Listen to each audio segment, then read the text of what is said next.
வணக்கம். இந்த பதிவில் கடகம் ராசிக்கு வாரம் ராசி பலன்.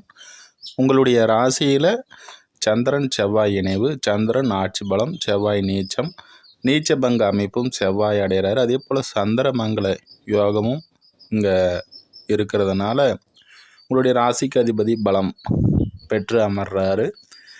சுப காரியங்கள் இந்த வாரத்தில் நடைபெறும். சுப விசேஷங்களில் கலந்துக்குவீங்க. அதே போல் குழந்தைகள் விஷயத்தில் நன்மைகள் உண்டாகும். எதிர்பாராத அதிர்ஷ்ட வாய்ப்புகள் உண்டாகக்கூடிய ஒரு வாரமாக இந்த வாரம் அமைகிறது. தொழில் அமைப்புகளும் சிறப்பாக இருக்கும். தொழிலில் இப்போ நீங்கள் எடுக்கக்கூடிய முயற்சிகள் அனைத்தும் சாதகமாக இருக்குது. அதே போல் நீண்ட நாளாக ஒரு விஷயத்தை செய்யணுன்ட்டு நினச்சிட்ருக்கீங்க, சொத்து விஷயமாக. அந்த விஷயம் ஒரு முடிவுக்கு வரும். ஒரு பெரிய தொகை உங்கள் கைக்கு வரப்போகுது. அதன் மூலயமாக நன்மைகள் உண்டாகக்கூடிய ஒரு வாரமாகவும் இந்த வாரம் இருக்குது. புதனும் பெயர்ச்சி அடைகிறாரு. 10ஆம் இடம் நீச்சத்திலிருந்து அவர் வெளியில் வர்றதுனால எடுக்கும் காரியங்கள் அனைத்தும் வெற்றி பெறும்.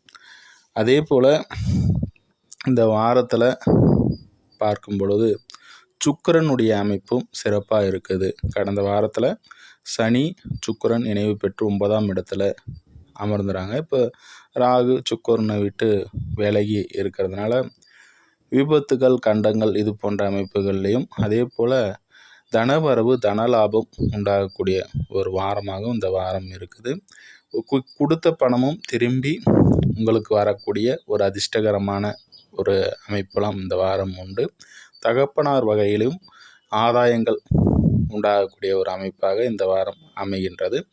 குருவும் சுக்கிரனும் பரிவர்த்தனை பெற்று 11ஆம் இடத்துல சுக்கிரன் பலமாக அமையக்கூடிய ஒரு அமைப்பில் ஒரு சாதகமான ஒரு அமைப்பு தான்.